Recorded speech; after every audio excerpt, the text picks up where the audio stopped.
We will continue with the physical and chemical properties of fatty acid.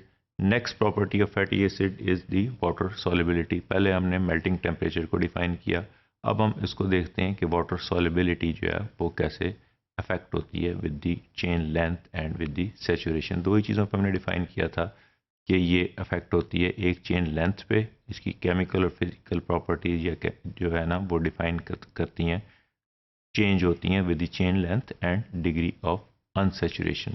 तो water solubility भी इसी तरह degree of unsaturation और chain length पे depend करेगी. The presence of non polar hydrocarbon chain results in poor solubility of fatty acids. कि एक हमने देखा है इसके ऊपर जो हाइड्रोकार्बन चेन्स हैं वो नॉन पोलर हैं, जितनी लंबी चेन होगी उतनी जो है ना उसकी सॉल्युबिलिटी कम होगी, जबकि कार्बोक्सिलिक एसिड जहाँ पे कार्बोक्सिल एंड लगा हुआ है वो आयनाइजेबल है न्यूट्रल पीएच के ऊपर और वो उस एरिया में सॉल्युबिलिटी उसकी इंक्रीज हो जाएगी. We will see discuss in detail in this module. The larger the fatty acyl chain and the fewer the double bonds the lower is the solubility in the water. जितनी लंबी chain होगी, fatty acyl chain जितने ज़्यादा होंगी उतनी ही solubility कम होगी. अगर चार जो है ना वो हाइड्रोकार्बन के साथ जो है ना चार कार्बन लगे हुए हैं और उसके ऊपर एक जो है ना कार्बोक्सिल ग्रुप लगा हुआ है तो वो उसी तरह उसकी सॉल्युबिलिटी जो है वो वाटर में वो ज़्यादा होगी. लेकिन उसके अगर नॉन पोलर चेन जो है वो बहुत लंबी लगी हुई है तो और एक छोटा सा ऊपर उसके जो है ना कार्बोक्सिल एंड है जो आयनाइजेबल है तो वो उसकी वाटर में सॉल्युबिलिटी पुअर होगी. इसी तरह जितने डबल बॉन्ड्स कम होंगे उतनी ज़्यादा सॉल्युबिलिटी रिड्यूस होगी. Fewer the double bonds lower the unsaturation and lower is the solubility. The carboxylic acid group is polar and ionized at neutral pH.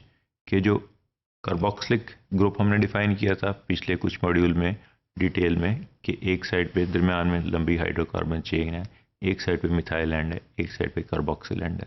तो जो कार्बोक्सिल एंड है वो हम डिफाइन करते हैं कि वो पोलर है और वो जो है वो आयनाइजेबल है एट न्यूट्रल पीएच पे. तो इसके ये एरिया जो है वो वाटर के साथ सॉल्युबल होगा क्योंकि ये पोलर है. इसी तरह इसके साथ जितनी छोटी चेन लगी होगी उतनी ज़्यादा सॉल्युबिलिटी होगी. जितनी लेंथी चेन हो जाएगी उतनी जो है ना वो नॉन पोलर एरियाज बढ़ जाएंगे और उतनी सॉल्युबिलिटी रिड्यूस हो जाएगी.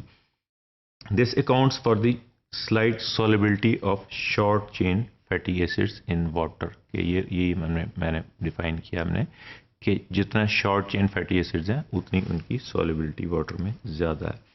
This is exactly opposite to the melting point. Melting point में हमने डिफाइन किया था कि ये अगर हम एक्सिस पे चेन लेंथ है और ये मेल्टिंग पॉइंट का टेम्परेचर है तो हमने डिफाइन किया था कि जितनी चेन लेंथ बढ़ती जाती है उतनी इसी तरह जो मेल्टिंग पॉइंट भी इंक्रीज हो जाता है. लेकिन इसको इन्वर्सली हमने डिफाइन किया था with the addition of double bonds. लेकिन अगर हम सॉल्युबिलिटी को डिफाइन करेंगे तो जितनी ज़्यादा चेन लेंथ बढ़ती जा रही है उतनी हम देख रहे हैं कि सॉल्युबिलिटी कम होती जा रही है, लेस होती जा रही है, डिक्रीज होती जा रही है.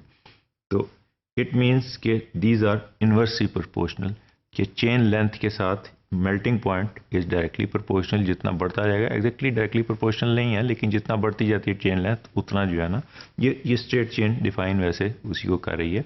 जितना वो चेन लेंथ बढ़ती जाती है उसी हिसाब से मेल्टिंग टेम्परेचर भी बढ़ता जाता है.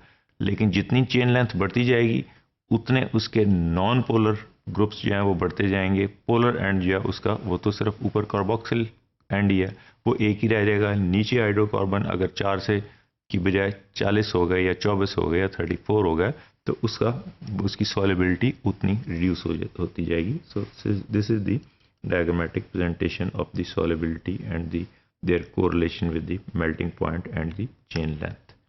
Formation of esters. Next property is the formation of esters. In combination with alcohol fatty acids form esters.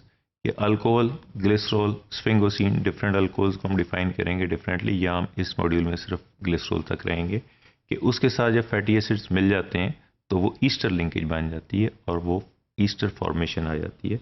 For example fatty acid react with the glycerol which is an alcohol to form mono di and triglyceride, tri acyl glycerol या triglyceride जो है वो human body में भी होते हैं, वो उसका रोल हम जो है ना वो एथेरोस्क्लेरोसिस में भी डिफाइन करते हैं और हार्ट डिजीज में भी डिफाइन करते हैं।